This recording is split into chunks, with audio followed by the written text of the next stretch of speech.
போன மாசம் வாங்கின கேரட் 1 கிலோ கணக்கு பிரிச்சுல அப்படியே என்ன கதை அது? ஒரு கதையும் இல்ல, கேரட்டை சுக்கா பண்ணி விட்டுருவான். கேரட்டு சுக்கா? எனக்கு மட்டன் தானங்க சுக்கா. இது கேரட் சுக்கா, அருமையா அட்டகாசமா இழுவையா இருக்கும் மக்களே.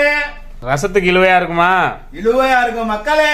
வீடியோ மட்டும் பாருங்க, செஞ்சு சாப்பிடாதீங்க. வாங்கிட்டு வந்த கேரட்டை உங்களுக்கு விருப்பமான சைஸ்ல நல்லா கட் பண்ணிக்கங்க. ஒரு பாத்திரத்துல தண்ணி ஊற்றி நல்லா தண்ணி ஜலஜலன்னு கொதிச்சதுக்கு அப்புறம் கட் பண்ண கேரட்டை போட்டு நல்லா ஒரு கிண்டி ஒரு அரை உப்பை போட்டு வேக வச்சுக்கோங்க. ரொம்ப வேக வைக்கக்கூடாது. இந்த பக்கம் வந்தோடனே கேரட்டை தண்ணியை மாற்றி வச்சிட வேண்டியதான். ஒரு பாத்திரத்தில் எண்ணெய் ஊற்றி கடுகு உளுந்தம்பருப்பு, பச்சை கடலைப்பருப்புன்னு சொல்லுவாங்க, பச்சை கடலைப்பருப்பு, சீரகம், நம்ம காஞ்சா மிளகா, நம்ம வேக வச்ச கேரட்டை போட்டு கிண்ட வேண்டியதான். அம்பிடுதான், வேறு ஒன்றும் தேவையில்லை.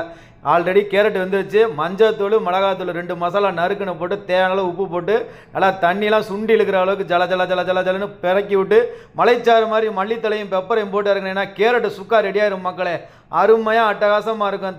திரும்ப சொல்லிக்கிட்டே இருக்க